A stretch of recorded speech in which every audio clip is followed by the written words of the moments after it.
Dok, aku punya GERD, aman nggak ya dok ya? Dok, aku dari hasil USG ada fatty liver, aman nggak ya dok ya? Tenggorokanku tuh sering mengganjal setiap hari, aman nggak ya dok ya? Ketika pertanyaan aman atau tidak itu begitu banyak dilayangkan, itu berarti kebutuhan akan rasa aman pada banyak orang itu sudah semakin terusik. Terjadinya pada awalnya karena istilah-istilah baru yang didapati entah dari orang lain, entah dari dokter, entah dari internet. Nah, ketika istilah-istilah baru tadi didapati, kaget, bingung, dan kemudian berusaha mencari informasi melalui pembelajaran secara informatif melalui internet tentunya kan. Nah, terus kemudian mulai membuka gambar-gambar tentang lambung, kemudian hati yang ada lemaknya, anatomi kerongkongan dan tenggorokan. Dari situlah tambah istilah-istilah baru.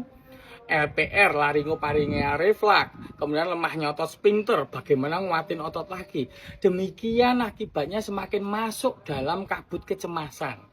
Ya karena ketika ketakutan itu disirami oleh informasi-informasi yang tidak rasional, akibatnya terjadilah histeria. Histeria itu di dalam masyarakat timbul kecemasan yang berlebihan. Dan pada masing-masing pribadi timbul gangguan kecemasan yang bisa menjadi kronis. Ya jadi bagi teman-teman yang memang ketakutan dengan istilah-istilah tadi, coba renungkan dulu sebentar. Ketika teman-teman belum tahu istilah tersebut, apakah sering timbul keluhan-keluhan yang menakutkan? Dulu itu kalau perut nggak enak sedikit, mungkin karena lapar, mungkin telat makan. Tetapi ketika setelah mendengar istilah tersebut, timbulnya jadi ketakutan berlebihan, khawatir asam lambungnya nanti naik ke atas, merusak kerongkongan, kemudian lambungnya bocor, dan lain-lain. Coba renungkan teman-teman ya, bahwa istilah-istilah itulah yang ternyata menyerang diri kita. Bahwa dari dulu itu lambung itu sebagai tempat nampung makanan. 80% orang yang gemuk itu memang fatty liver. Kemudian tenggorokan mengganjal, ya memang sering terjadi.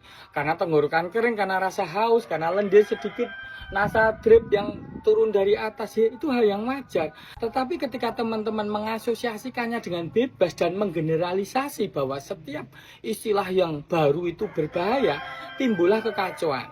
Jadi coba renungkan, ketika sebelum ada istilah tersebut, teman-teman sering ada keluhan nggak? Jikalau memang dulu itu nggak banyak keluhan ketika belum mendengar istilah tersebut, belajarlah untuk berani dan cuek. Bahwa sebagian besar dari penyakit itu tidak berbahaya, berarti tetap aman. Nanti untuk keterangan detail akan ada di video-video berikutnya.